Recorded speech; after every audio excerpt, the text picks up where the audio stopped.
Quand on parle de l'Internet des objets, on pense tous aux objets qui nous entourent comme une montre connectée ou bien un véhicule autonome. On pense moins aux colis qui sont acheminés vers nous et qui sont suivis en temps réel.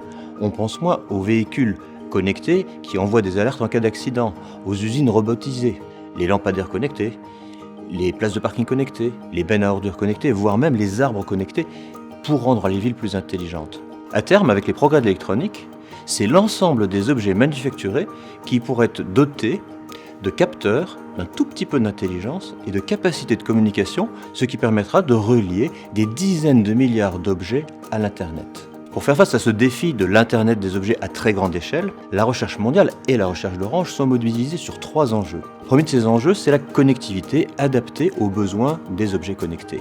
Très bas débit, très bas coût, très basse consommation, des temps de latence très rapides et surtout la capacité de gérer simultanément des milliards d'objets à l'échelle d'une ville, voire même de la planète. Avec les technologies LoRa ou LTE-M, nous avons aujourd'hui des réponses à ces besoins, mais c'est avec l'arrivée de la 5G qu'on aura une technologie totalement dédiée aux besoins de connectivité de l'Internet des objets.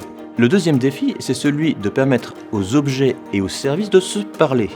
Par exemple, un conteneur à ordures doit pouvoir indiquer au service qu'il est plein et qu'il faut venir le vider. Ça peut paraître curieux, mais aujourd'hui, aucune technologie universelle ne permet de faire communiquer simplement l'ensemble des objets et l'ensemble des services. Enfin, le troisième défi, c'est celui de la sécurité et de la confiance, qui est d'ailleurs pas le même en fonction des applications. La sécurité pour une usine automatisée n'est pas de même nature que celle d'un capteur d'hygrométrie pour une plante verte, ou encore celle nécessaire pour permettre avec confiance de suivre votre enfant dans sa localisation GPS. L'Internet des objets, c'est une révolution aussi importante que l'Internet des pages web qui a vu le jour il y a 30 ans.